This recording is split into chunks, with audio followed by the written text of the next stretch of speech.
Salam dostlar, bu gün biz ikinci sənə çəkirik. Çangan A05 mənfi cəhətləri. Bu şəxsi fikirdir. Zəhmət olmasa kanala abunə olun, like atın, mini vıraq, əvvəl-axırı və yeni videolar tez bir zamanda kanalda olacaq. Biz isə başlayaq. Bəli dostlar, birinci və önəmli mənfi tərəflərindən biri budur ki, bu maşın, hal-hazırda bu maşın və mən bildiyimə qədər bəzi belə A05'lərin mənfi tərəflərindən biri odur ki, 92 ilə işləyir aktandan. Sadəcə 92 vuranda buna motordan toka keçəndə maşından bir qəribə səs gəlir, elə bir maşın bir çaq eləyir, yəni belə deyək. Və onu mən ustalara da göstərmişəm, ChatGPT-də də yazmışam. Yəni çox adam bir detonasiyadır. Detonasiyadır, benzin problemidir. Yəni nə qədər düzdür bilmirəm sözün açığı. O böyük bir problem yaratmır yolda və yaxud da maşının hansısa bir funksiyasında. Sadəcə bir səs gəlir. Bu da 92 vuranda sadəcə. Amma 95 vuranda hər şey qaydasındadır. İndi təbii ki, benzin ola bilər ki, elə benzinlərdir. Çünki 95 benzin daha aktanı böyükdür, daha yaxşıdır və daha təmizdir təbii ki. İkinci mənfi tərəflərdən biri mənim üçün belə ən əsası odur ki, 5 şumka olmağı. Maşın yəni tam olaraq səs salona daxil olur. Bu böyük sürətdə özünü bəlli eləyir çox trasda. Düzdür, maşını 5 şumka eləmək olar. Sadəcə yəni şəhər içi sürüldüyünə görə bu maşın hal-hazırda yəni çox da belə şey görmürəm, önəm görmürəm, amma maşın həqiqətən də 5 şumka tərəfdən çox zəifdir.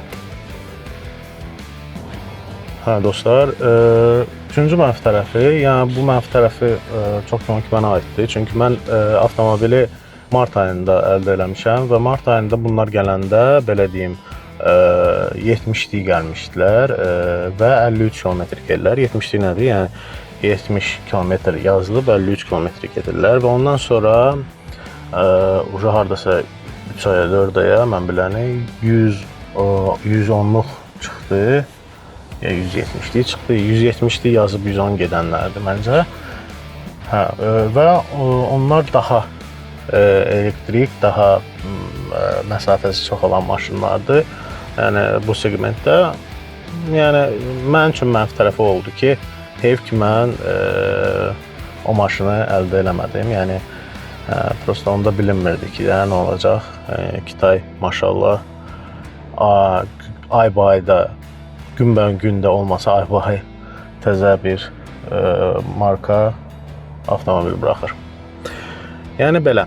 Bu üçüncü mənim üçün üçüncü olan mənfi tərəfidir və keçək dördüncü mənfi tərəfi Çangan A05. Sizə də zəhmət olmasa kanala abunə olun, like atın. Təşəkkür. Və deyək başqa bir mənfi cəhəti təbii ki bagaj sistemidir. Bagaj sistemində göstərəcəm sizə. Düzdür, bagajda məndən başqa nə istəyisi var, amma yenə də nədir mənfi cəhəti? 2 dəfə basırıq, bagaj və bu qədər açılır. Düzdür, bura prujna atmaq olar içəri, yəni içəri prujna atırsınız, bagaj sistemi düzəlir. Sadəcə yəni ən azından bir də açılıb bağlanmağı əllə, yəni kokon açılır, əllə bağlanır. Yəni bu düzdür, balaca cüzi bir şeydir, amma yenə də mənfi cəhətlərindən biridir. Hə, əziz dostlar, bu bəzi mənfi cəhətlər idi Çangan A05'in. Yenə də qeyd edirəm, maşın məndə 1 ildən çoxdur və mən gördüyüm mənfi cəhətlər budur. Müsbət cəhətlərini də yenə deyirəm çəkmişəm, part 1-dədir, yəni birinci videodadır. Onun da linkin buralara qoyacağım. Harasa daxil olub, like atıb izləyə bilərsiniz. Elə bu videonu zəhmət olmasa like atın, abunə olun. Çox sağ olun, təşəkkür. İnşallah bundan sonra daha gözəl videolar paylaşacağım. Təşəkkür, sağ olun.